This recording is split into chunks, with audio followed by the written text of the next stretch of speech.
পিএসসির প্রশ্ন ফাঁস কেলেঙ্কারিতে অভিযুক্ত ড্রাইভার আলোচিত আবেদ আলী ৮ বছর বয়সেই মাদারীপুর ছেড়ে জীবিকার তাগিদে চলে আসেন রাজধানী ঢাকায়। এ শহরে এসে প্রথমে দিনমজুর ও কুলির কাজের পাশাপাশি শিখেন গাড়ি চালানো। পরে ড্রাইভিং পেশায় চাকুরি নেন পিএসসিতে। এরপর জড়িয়ে পড়েন পিএসসির প্রশ্ন ফাঁস চক্রের সাথে। অবৈধ পথে আয় করেন কোটি কোটি টাকা। মাদারীপুরের ডাসার উপজেলার পশ্চিম বেতলা গ্রামের মৃত আব্দুর রহমান মীরের ছেলে সৈয়দ আবেদ আলী। স্থানীয়দের কাছে সে শিল্পপতি নামে পরিচিত। আবেদ আলী গ্রেপ্তার হওয়ার পরে এলাকায় চাঞ্চল্য সৃষ্টি হয়। বেরিয়ে আসে থলের বিড়াল। এটা আমরা এখনো সন্দিহান, আসলে কোনো না শুনিও নাই, এটা আমরা খোঁজে শুনিও নাই যে প্রশ্নপত্র ফাঁসের সাথে সে জড়িত। অথচ দরিদ্র পিতামাতার ঘরে জন্ম আবেদ আলী রাজধানী ঢাকায় এসে শুরুতে কুলি ও দিনমজুরের কাজ করলেও এক পর্যায়ে গাড়ি চালানো শিখে চাকুরি নেয় পিএসসিতে। এরপর জড়িয়ে পড়ে প্রশ্নপত্র ফাঁসের অবৈধ কাজে। এতে অল্প দিনেই বনে যান কোটিপতি।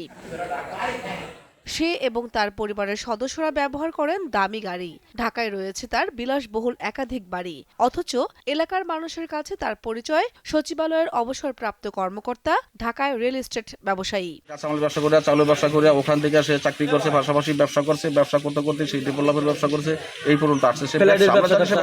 আবেদ আলী নিজ গ্রামেও গড়েছেন বহুতল বাড়ি, নিজের নামে মসজিদ, এমনকি সড়ক ও জনপথ অধিদপ্তরের জমি দখল করে গড়েছে অ্যাগ্রো ফার্ম। রয়েছে পটুয়াখালীর কুয়াকাটায় 3 স্টার হোটেল। কম্বল দেয়, এমএ সাহায্য করে, কোরবানি দিয়া মানুষের বিলায়। জানি যে সে দান দক্ষিণা করে, ব্যবসা বাণিজ্য করে, এইটাই শুনছি আমরা। স্থানীয়রা জানান, গত কয়েক বছর যাবৎ এলাকায় ব্যাপক দান খয়রাত শুরু করেন আবেদ আলী। লক্ষ্য ছিল উপজেলা পরিষদের চেয়ারম্যান হওয়া। কোটি টাকার গাড়িতে চড়ে এলাকায় গণসংযোগও করেন আবেদ আলী জীবন ও তার ছেলে ছাত্রলীগ নেতা সৈয়দ সোহানুর রহমান সিয়াম। ঢাকা যেগুলো থাকতো এগুলো খুবই ভালো ছিল, আর অনেক দেশে তো সবাই শুনি যে ভালো। বিভিন্ন অপকর্মের কারণে ইতিমধ্যে ডাসার উপজেলা ছাত্রলীগ পদ থেকে বহিষ্কারও করা হয় সিয়ামকে।